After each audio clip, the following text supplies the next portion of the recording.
and President Trump is right.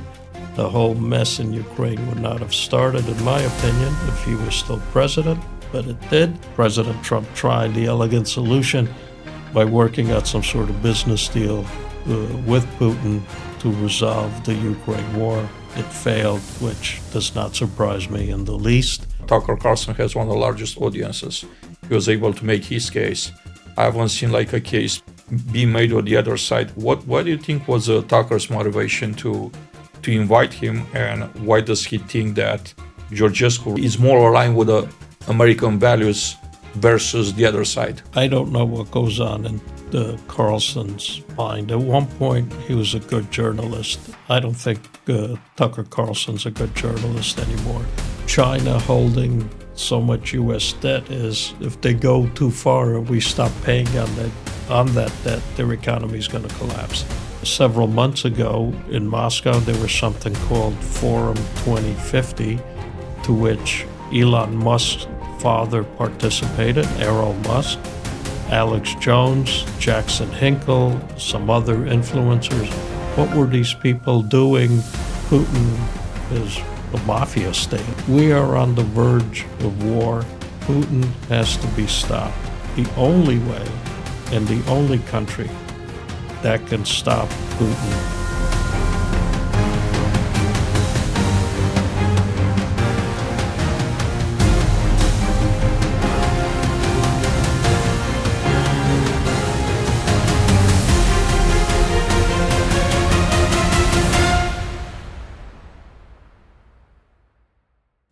Mr. Ambassador, thank you for taking the time to be with me today.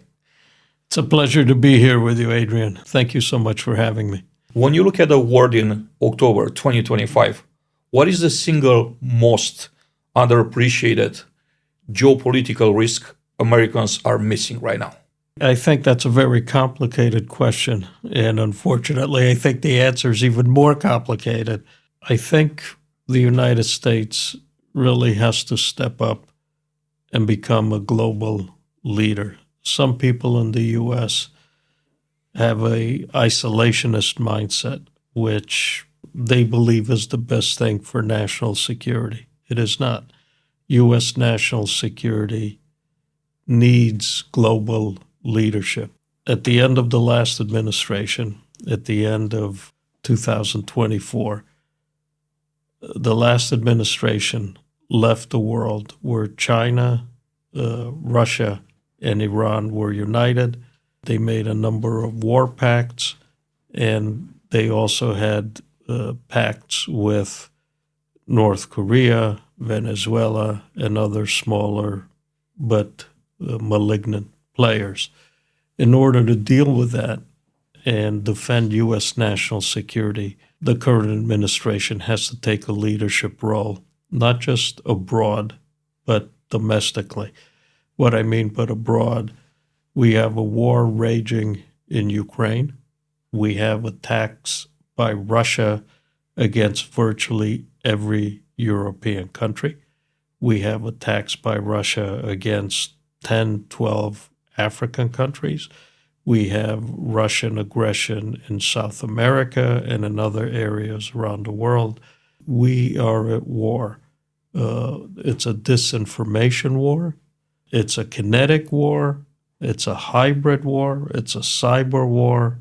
But unfortunately, we are at war. And until we recognize that and we take steps to ameliorate, mitigate, and show leadership, we're not going to be able to resolve it. The reality is other countries look to the United States, whether it's right, wrong, or otherwise. It's just the way it is. We need to step up, not, as some people say, to defend another country, but we need to step up to defend our own national security interests. In a world where America is not the top player, the dominant force in a world, obviously that could create a void. And then you mentioned Russia, but also China. It's a very significant concern. What can a world look like when America pulls back and says, we're just going to focus on our stuff at home, and abroad, that's kind of like, secondary for us. I think that would be a devastating consequence. I've heard many thinkers coming out of the technological domain, a fellow named Yarvin, particularly, who advocates three spheres of influence: the Chinese, the Russians throughout Europe, and the United States. To me, that's an insane idea, which would subjugate the world to a modern day version of what the former communist dictatorial empire of Russia, China was 80 years ago, 50 years ago. So I think that's terrible. I think we have to push back against disinformation domestically and abroad.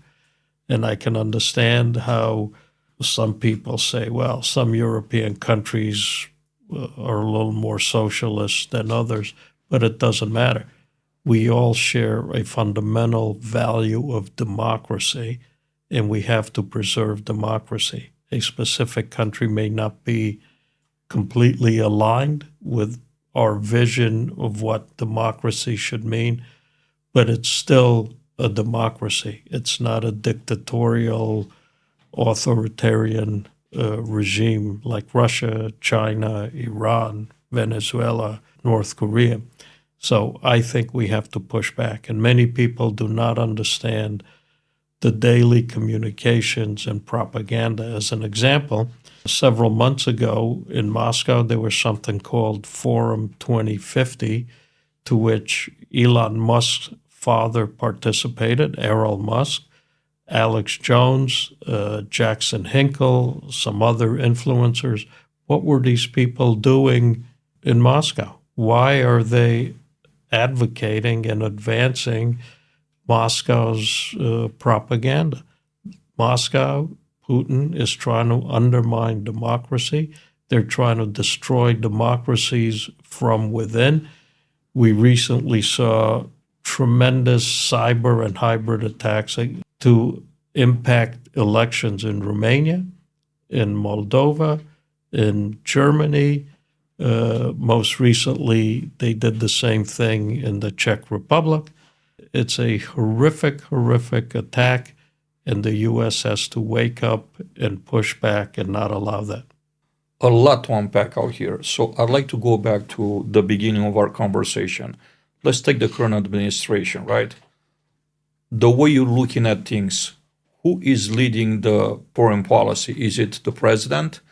Is it somebody that influences, that has a top influence over the president? And what are the things specifically that you think that should change, like the mechanics of how decisions are being made and how this awakening should take place? Because it doesn't look like currently the dangers that you're sharing, which by the way I'm sharing as well, are being interpreted the right way.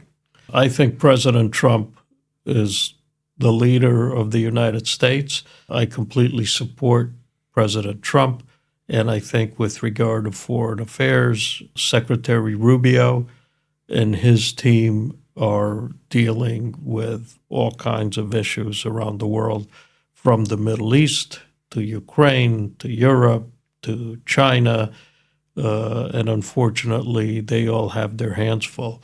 Part of the problem is when some other people make comments and try to get involved in things where they probably should not be involved, and they should leave these types of issues to President Trump and Secretary Rubio. You mentioned disinformation. I'm currently reading one of Ion Mihai Pacepa's books, and it's called Away Disinformation. He explains how the Soviets have built a network of fake organizations that supposedly fought for world peace and things of that nature. In reality, they were controlled by the Soviets. The reality of it is that most of those organizations are still active. They're still controlled, influenced by Russia, and most people all over the world don't know those truths. What does it take? What it takes is more involvement from the United States, from the government, education groups such as yours, people to speak out. Many of these things are not visible to a lot of people outside of government. A foreign government's involvement is not easy sometimes to discover, but I think it is important because there are many groups, whether they be political action committees or others, that knowingly or unknowingly support the Russian candidates' propaganda. The same for a good example of that is a fellow named George Simeon and a fellow named Georgescu. They were both unsuccessful candidates for the presidency in Romania. And a lot of people supported them because they veiled themselves in this MAGA statements. There are no real MAGA issues in Romania, but they appealed superficially to conservative people in the U.S. The reality is that these people are directly or indirectly paid by Putin through a variety of services, through a variety of other means. Georgescu now is facing a variety of criminal charges in Romania. He's been clearly tied to Russian efforts to win the presidential elections and support for him. Simeon similarly has been tied to Putin's efforts, and he supported Georgescu. Simeon has also been tied to Russian intelligence services, and he has been banned from entering Moldova and Ukraine based on his alleged relationships with Russian intelligence services, the FSB, I believe, and perhaps others, I don't know. So I think when Americans support people in other countries, I think they should do a little more due diligence and see who the people they're supporting really are. The same thing happened with environmental groups a number of years ago, which, as has been documented since, were supported by various Russian sources and completely destabilized European energy programs and made them dependent on Russian energy, principally gas. The same thing is going on today. So you have Russia acting through Viktor Orban in Hungary, acting through Vučić in Serbia, acting through Fico in Slovakia, in an effort to destabilize Western democracies, destabilize Western free elections, and try to advance Russian candidates so they can take over a country without firing a shot, in essence, just putting in the Kremlin's candidate. It's very scary.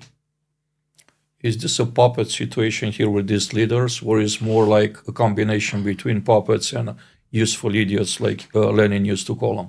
I think you could add a third category there, where you have the useful idiots, you have puppets, and you also have a lot of people that are paid to do the Kremlin's and Putin's bidding. And they say, this doesn't matter, but I'll take care of myself and my family. And they help advance the Kremlin's war against democracy. And that's really what we have. I think it's been documented, especially in the last several months, and especially in Europe, with drone attacks, a variety of sabotage, from electrical power grids in Spain to explosions at munitions depots and factories, to so-called train accidents, to a variety of other acts of sabotage going back any number of years. So I don't think there's any doubt. And I think the United States is failing right now in terms of what it is doing to push back. Europe needs leadership.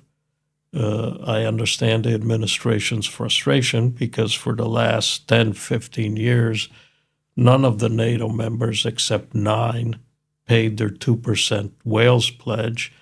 It was a big issue in the first Trump administration. We were trying to push all NATO members to pay their 2% to bolster their defense capabilities, to protect Europe and democracy against the evil Russian forces.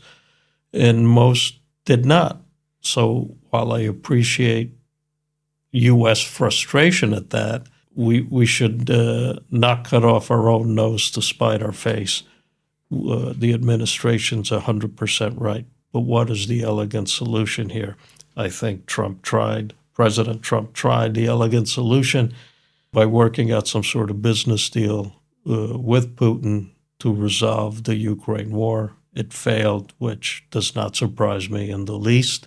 And now he's come up with another elegant solution by selling all the munitions that are necessary for Ukraine to defend itself and also to attack supply lines and supply chains within Russia by selling those munitions to NATO countries and let NATO supply the Ukraine. And this way, which I think seems very just to me, the NATO countries can now pay for what they haven't paid for the last 10, 15 years, which is a huge amount of money.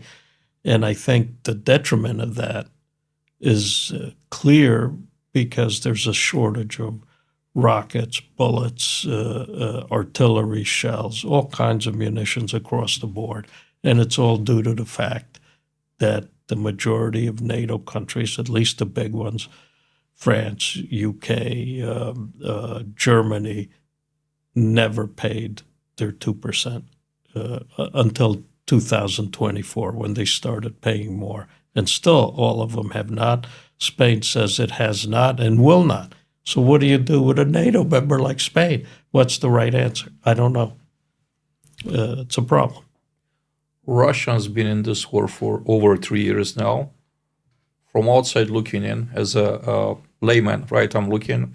It's just like they might be getting tired, getting close to run out of resources. What's your take? What's Russia's current position? Can they win the war? Does Ukraine has a standing chance with NATO and US support to push them back to to the original situation, to their borders, and to actually win this war? I think so. The short answer is I think so. I think if we can go back a little bit, I think Ukraine, and we should be very, very thankful to Ukraine. And I was incredibly impressed by President Zelensky, especially in the first days of the war, but continually since then, because he said, I don't want a helicopter ride out. I want bullets, I want armaments, I want help to defend my country. I think there's a tremendous comparison to be made between Zelensky and Churchill. And I hope we look back at history because I am very, very scared by the very close parallels between what is now going on in Europe and the threats from Russia and what was happening in the late 30s and the threats from Germany against Europe. And if we remember, Churchill was begging Roosevelt for assistance and weapons to defend against Germany. Very little came, and it didn't come until late in the war, after Germany had occupied virtually all of Europe. The same thing is going on now. Putin has made threats against the Baltic states, against Romania, against Poland. They've been sending drones everywhere.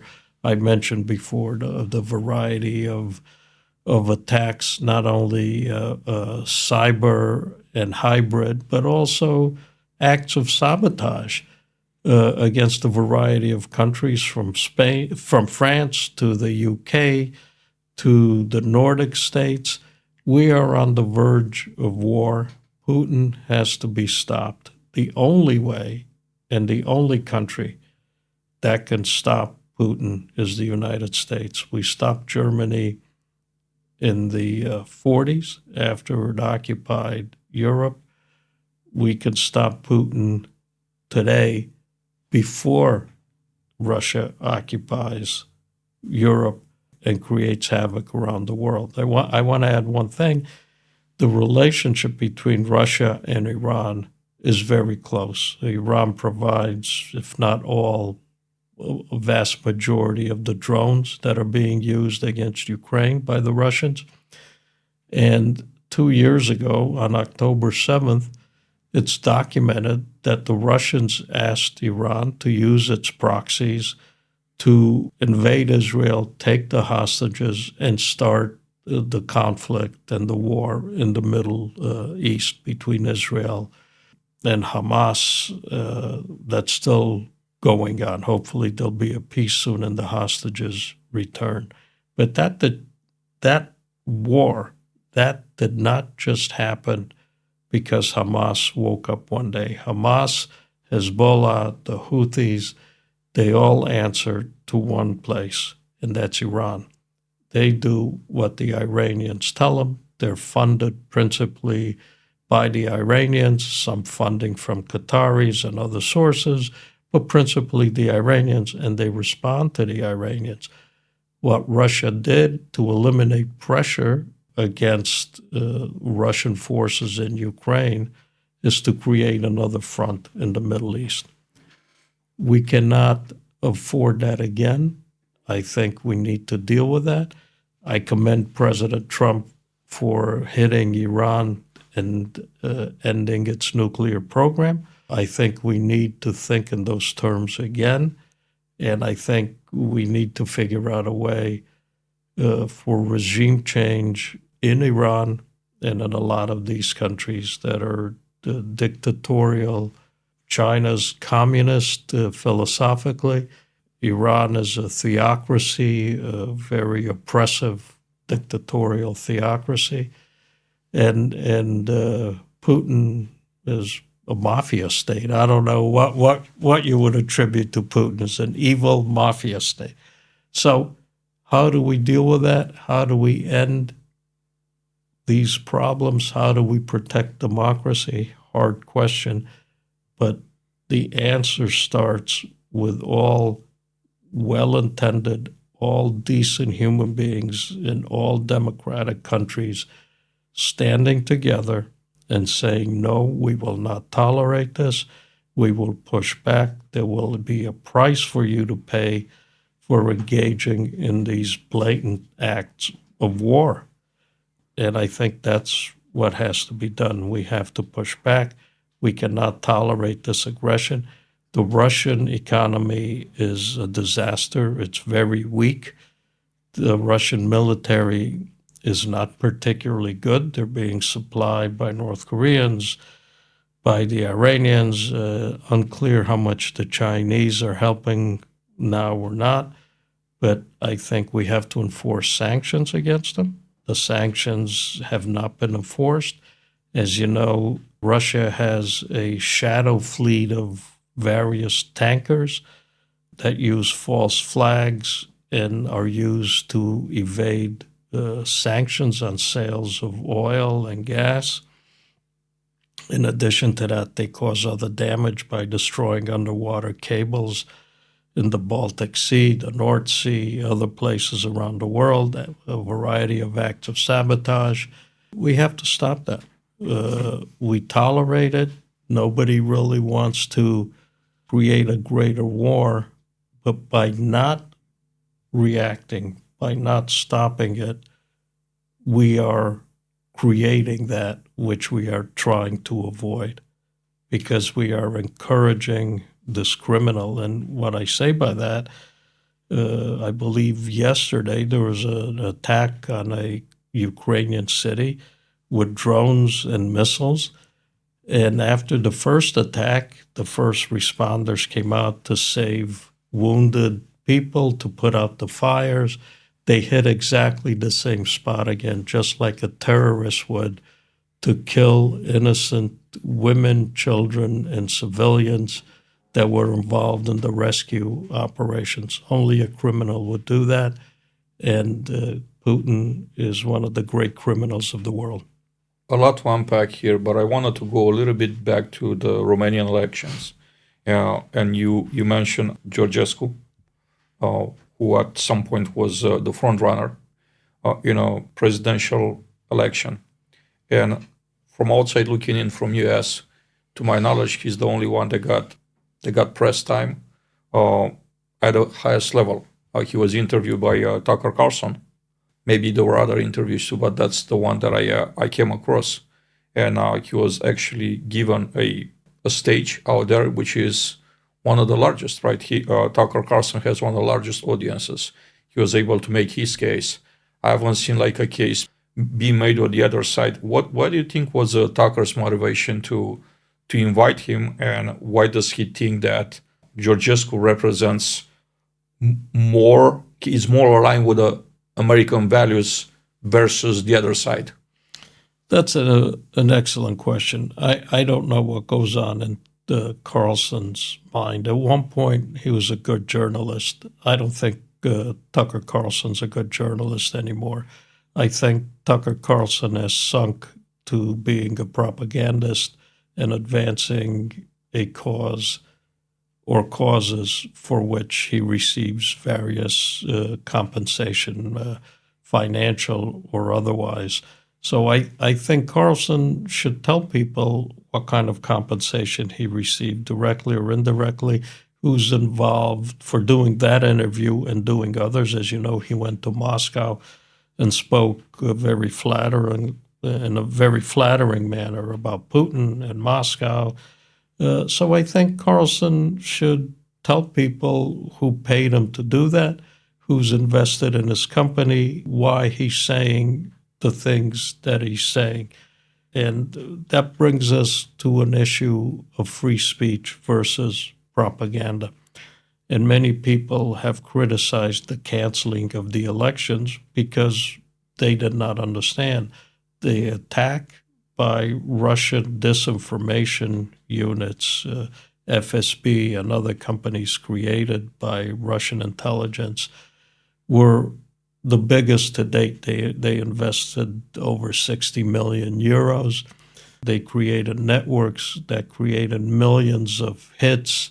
People that understand the cyber world better than I do can explain how these bots and other stations bounce off each other and generate tremendous amount of hits, and how they can also influence people's thinking with regard to why one candidate may share values that they have to the disadvantage. But Georgescu breached virtually every election law in Romania. He claims he spent no money on his election campaign, and he claims he raised no money. At the same time, he had a unit of Wagner-type bodyguards armed to the teeth. Most of those fellows have been arrested because they had a variety of heavy weapons, grenade launchers, bazookas, machine guns, and it was proven, they found evidence that they were looking to create mayhem in Bucharest and take over the government or take down the government, Bucharest. So the question becomes, how do you protect democracy when you have a fraud perpetrated in a democratic system which was not stopped in a timely fashion? And the beneficiary of that fraud, and not just any fraud, a massive fraud, is successful. What is the right solution? How do you protect democracy? How do you protect your rights, my rights, every civilian's rights? How do you protect the country from surrendering and losing a fight, losing its democracy? It's a very difficult question. And I think one of the issues is you should have every citizen in any country should have the right of free speech without worrying about repercussions from the government or others if he freely expresses his thoughts. But what if that same citizen is paid to express the thoughts of a foreign dictator. What do you do with that person? What do you do with the people that create these networks that influence other people because they're paid to do so, not because of their own volition? And that's really what we're struggling with, not just in Romania or Europe, but in the United States as well, where we have a lot of those people, like the people I named before, Hinkle, Alex Jones, Musk, one of Musk's proteges, who's in Dubai, who puts this nonsense out, pro-Russian nonsense. How do you protect against paid interference from a foreign state that undermines democracy against the citizens' right to free speech? It's a very difficult question. The Moldovans, compared to the Romanians, caught it in a timely fashion in the parliamentary elections they had a week or so ago. And they were able to stop a lot of that, notwithstanding an even greater infusion of money from Russia, which is well documented, something in excess of $400 million. Massive, massive infusions, propaganda, cyber, hybrid attacks, paying individuals to vote a certain way, pre-stamped voting ballots, all kinds of things. The Moldovan government was able to stop most of that and continue a fair election. But I think democracies have to have a way to protect themselves, protect the right of the people, if for no other reason, just so there could be another free election in 4 years. Because if Putin wins, there'll never be another free election, like we've seen in Russia. They claim they have elections, but somehow or other, all of Putin's opponents seem to disappear, whether jumping out windows, stabbing themselves in the back, or similar acts of incredible viciousness, frankly. So that's what we have. It's a very high price to pay when you position yourself as a democracy, you believe in rights, especially United States with the First Amendment, the right to free speech. So when you think about it, right, you even hate speech is free speech, and in a personal opinion of mine, should be protected. The hate speech should not be outlawed, considered a crime, because the First Amendment, I think, was crafted for the ones that spoke against, that criticized even the hate speech. Because all you do, if you just criminalize that type of speech, all you do, you create like a ball under pressure. You try to put a cap on it, and that pressure builds inside. And, at some point, that's going to explode. That pot is going to explode. And it could lead to, I think we're seeing in Romania, for example, the whole sovereignist, how they call themselves, movement. It's at a level that I never thought will ever rise. There's certain things that we had to really consider. Like you said, it's a very difficult situation, right? And I don't know the answer to that. I think it remains to be seen. But now I want to go over the general perception of the population in the U.S. And I think, and please disagree if you think that... I may agree. You never know. This is exactly. But I think the majority of the population looks at the war in Ukraine, and I'm not talking about the legacy media here because they're less and less relevant, and they became a piece of propaganda. Basically, whoever owns the outfit, they just exactly like they follow the owner's interest, and the credibility. It's like pretty obvious. It's tanking. We could see that in numbers. There's like thousands of podcasts that have 10x the audience of a CNN or MSNBC. Legacy media is that to me. It's just a matter of time when we're gonna like put a cross over it and say, basically just do the funeral out there. Now, I think the population sees from social media, from podcasts, the current being we need to take care of our people at home. And the reality of it is the middle class, lower middle class has been affected in significant ways since like 2020, inflation and so on and so forth. It takes time for that to be fixed. And it's a very easy message to convey, obviously. Why not just take care of the people, our people at home, before we fight a foreign war we don't have any interest in? And I'm referring here to the war in Ukraine.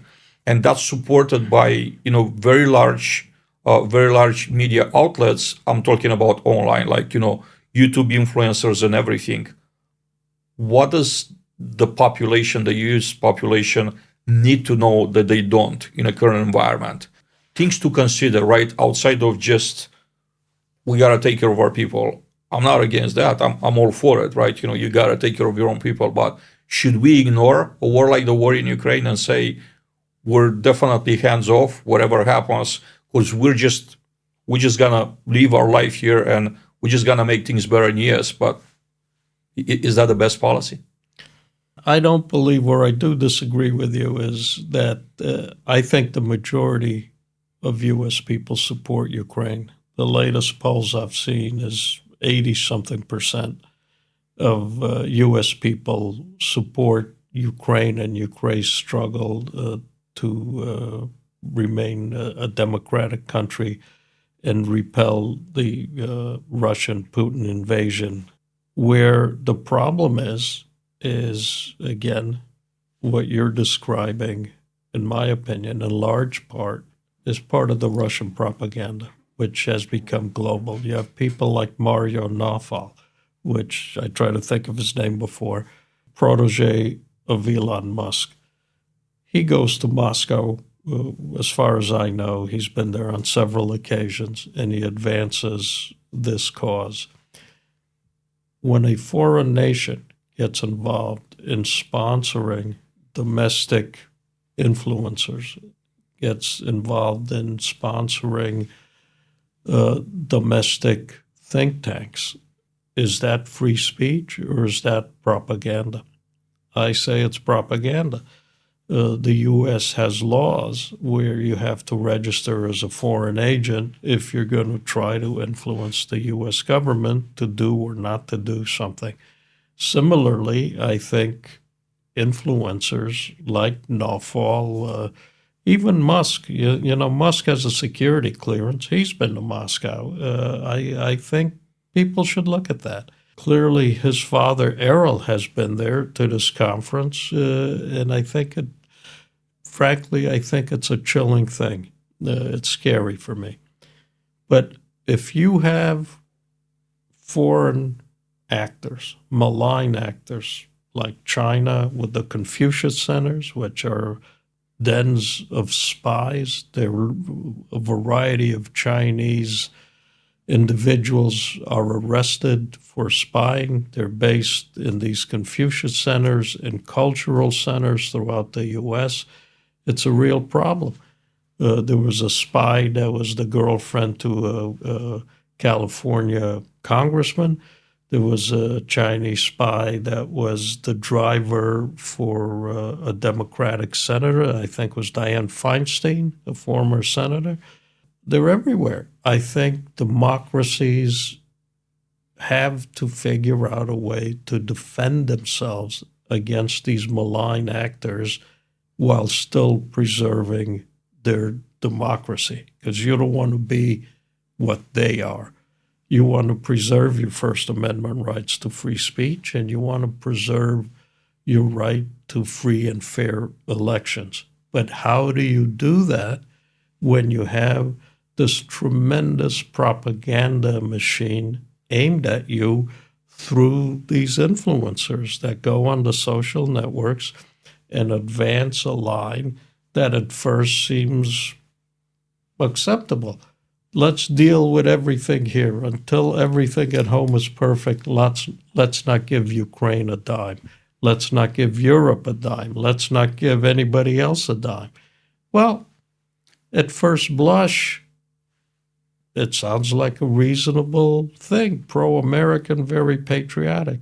but it's not when it's funded by Putin. It is not when the purpose of that is to stop aid to a country that's trying to preserve its own democratic integrity. And it isn't when you think of it in terms of national security. Because, and I urge people who are listening to this, go back and listen to what was said in the late 30s when Germany was invading one country in Europe after another, and Churchill was begging for United States aid. And the thought was, we got nothing to do with what's going on there. Let's stay here. We have our own problems here. Forget them. It all ended when Japan bombed Pearl Harbor and the U.S. entered the Second World War. What's going on there now? That's very similar. China. What does China have to do? China has already stolen some islands from the Philippines. Same thing that Japan did back in the 30s, early 40s. What else? Taiwan. What else? So the parallels to the period in time of the late 30s, early 40s, and today are shockingly similar. You have these two evil powers, China and Russia, trying not just to destabilize the rest of the free world, but they're trying to take over a lot of it, especially in Europe now and in the Far East with China. So coming back to where we started, it is imperative on the United States to maintain its position of the national security, to protect itself. And how do you do that best? Deal with the problem when it's still a relatively small problem, although it's much bigger now than it was a number of years ago. And President Trump is right. The whole mess in Ukraine would not have started, in my opinion, if he was still president, but it did. So now we have to fix it. It is imperative for U.S. national security. It's not a question of doing something in the U.S. or not doing it. If we help Ukraine, we can do both. We have to preserve U.S. national security. And this whole line of analysis is a false line of analysis, which is advanced by Putinists, Xi Jinping, and others, which do not want to see the U.S. defend democracy on a global scale. You mentioned the Chinese penetration of U.S. government at the highest levels. So I want to take a different angle here and say China owns a lot of the U.S. debt. That's on one hand. On the other hand, for decades, American companies have been producing in China, and basically what really happened in reality was, obviously it was very attractive because the cost was way lower than United States. But at the same time, all that technology is being stolen by the Chinese and replicated. So basically, they build an empire, a very strong one, and a incredibly competitive one based on technology that was developed in US with US resources and everything. And they got it basically, it was handed to them for $0. And still we continue to be very dependent of the China's economy. They're producing a lot of the goods they're being sold in the United States. How do you see that type of approach? Because if we keep financing that, basically China not being a democracy like US, the Communist Party has control over everything, and basically we just hand them the resources to fight against US. So basically they're fighting against US with US financing. You're 100% right. One of the benefits of China holding so much U.S. debt is if they go too far and we stop paying on that debt, their economy is going to collapse. On the other hand, you're 100% right that they've stolen virtually all of their technology, whether it be technology in the tech center, computer center, weapons technology, automotive technology, across the board. They're renowned for that. When I was ambassador, I used to say publicly, and they didn't like it, they'll steal anything that's not tied down with a rope to the table. And somebody corrected me and says, you're wrong, because they'll take the table and the rope and everything else. So it's a very dangerous government. It's our biggest long-term challenge. And I think the Trump administration is trying to deal with that. They're trying to put restraints on them and extricate ourselves from the precarious position we're in. It's very difficult. If we go back to Henry Kissinger and opening up of China, I think Kissinger's intentions were different. He saw an enormous market for U.S. cars, dishwashers, clothes washers, dryers, and all kinds of TVs. It didn't quite turn out that way. So was it a bad idea? Was it poorly implemented? Was it both? Hindsight vision, they say is 100%, but it isn't even 100%. Who knows where we went wrong? But we've created or helped create our biggest enemy to freedom and democracy. The Chinese Communist Party is a cancer on humanity, and it's looking and using all its power to expand itself globally and get control. And if you look back at its history, that's what they intend to do, and that's what they've been doing for the last, 50 years, 60 years. Very, very dangerous. And now they're helping the Russians.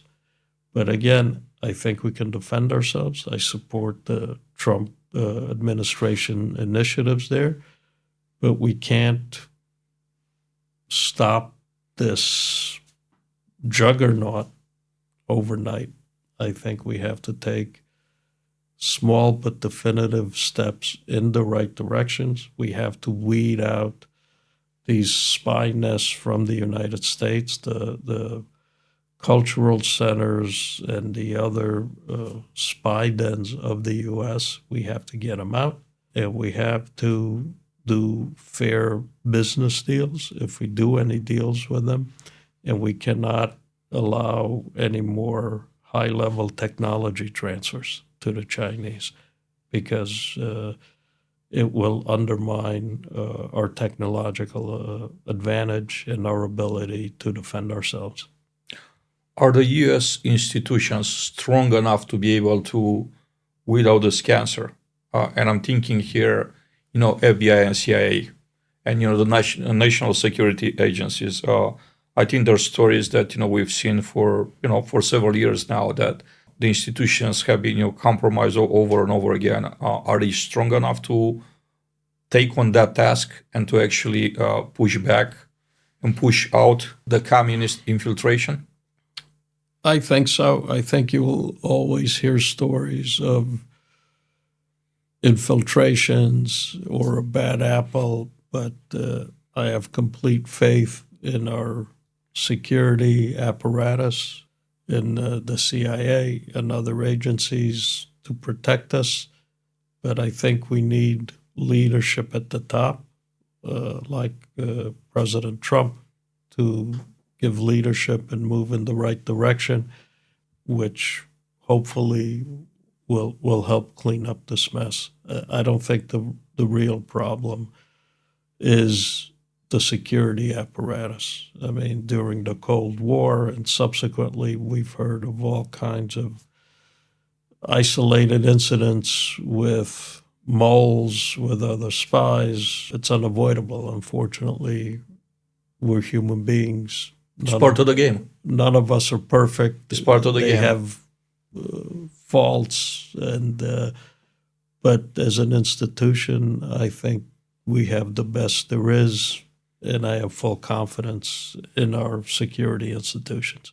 Another phenomenon that I'm seeing is Chinese-backed companies purchasing huge pieces of land strategically around U.S. military bases. There's a map that's like available on the internet, and it maps out like pieces of land that are owned like Chinese-backed companies, and they're basically surrounding U.S. military bases. How large of a concern is that, and what the U.S. government should do about it? I think all those transactions should be undone. I don't think the Chinese government should be allowed to own any piece of land in the United States. I don't think they should be allowed to own any business within the United States. There's no moral equivalence between the Communist Chinese Party and any other democracy. So when we talk about restricting investment, we're not talking about restricting investment from a French company or English company. We're talking about a country that's a cancer and a threat to democracy and to the United States. We should have a different standard for them.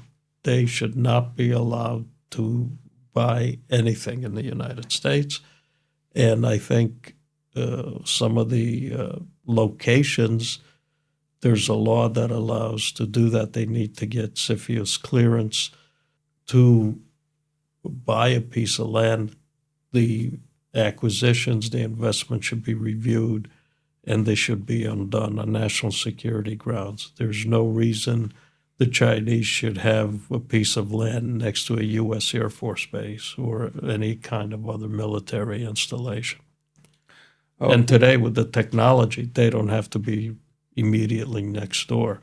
They could be quite a ways away. So it's a big problem, but I really think we have to wake up to the problem to defend ourselves.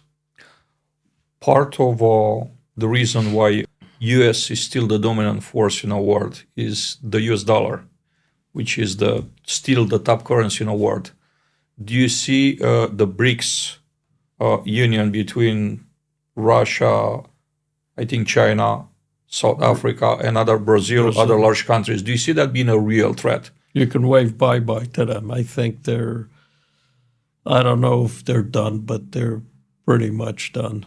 I think it was a good attempt, basically, again, by these evildoer countries to set up an alternative currency for inter-country exchange to avoid U.S. sanctions. It failed.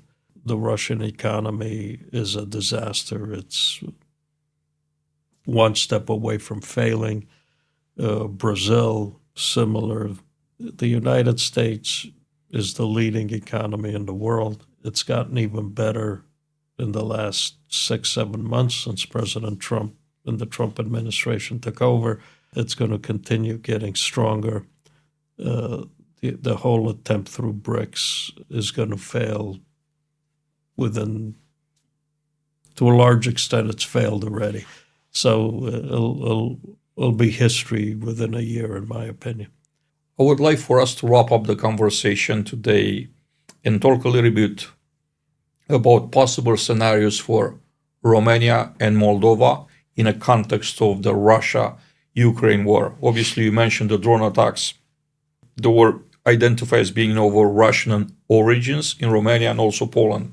What are the plays that Romania has? Obviously, the MK NATO military base has been expanding, but is that enough? How do you see Romania within the next 1, 3, 5 years in a context of this war? And is there a real danger? What does it take for Romania to prepare to actually be ready in case of a Russian aggression?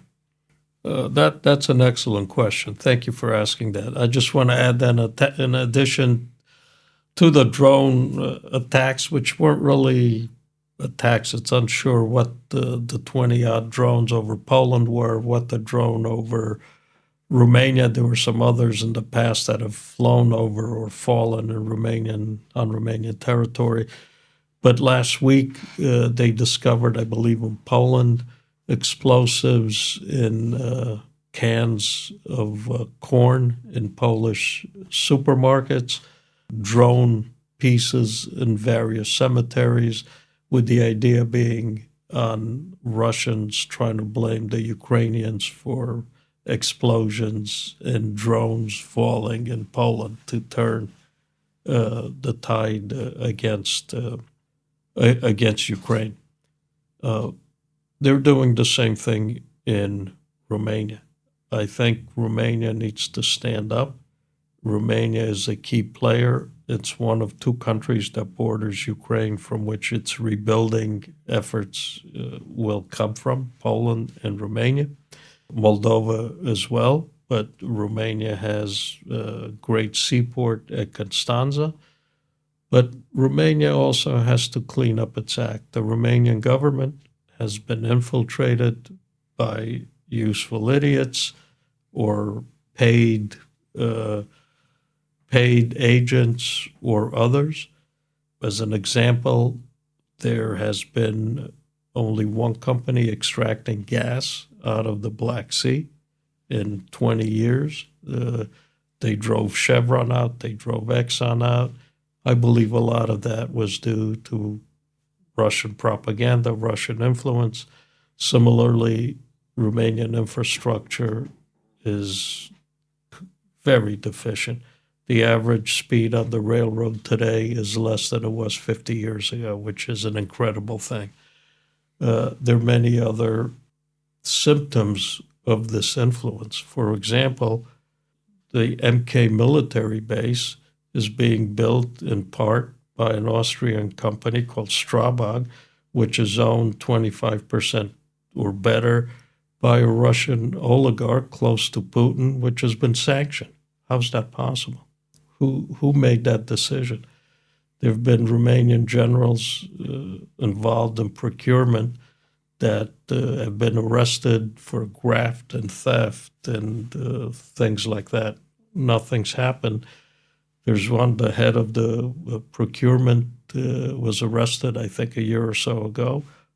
Nobody's heard about what's happened. The only thing I can be sure of is he wasn't alone. Where are all the other people acting in concert with this? Romania has to clean up, and there are many other instances where you can see the influence of Russian propaganda through useful idiots, through paid people, or through other social media types. So I believe that once this government settles down, I have faith in the new president. It has to be cleaned up. The Romanian military forces have to be built up. They've just announced a program to do that. It has to be run in an open, fair, non-corrupt fashion. The corruption has to be eliminated.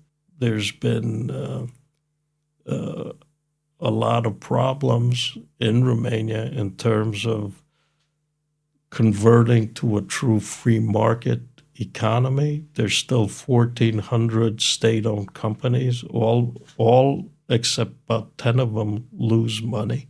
One of them, Transelectrica, which I speak about, in my opinion, is a danger to national security because over 80% of its infrastructure dates back to the 60s and 70s.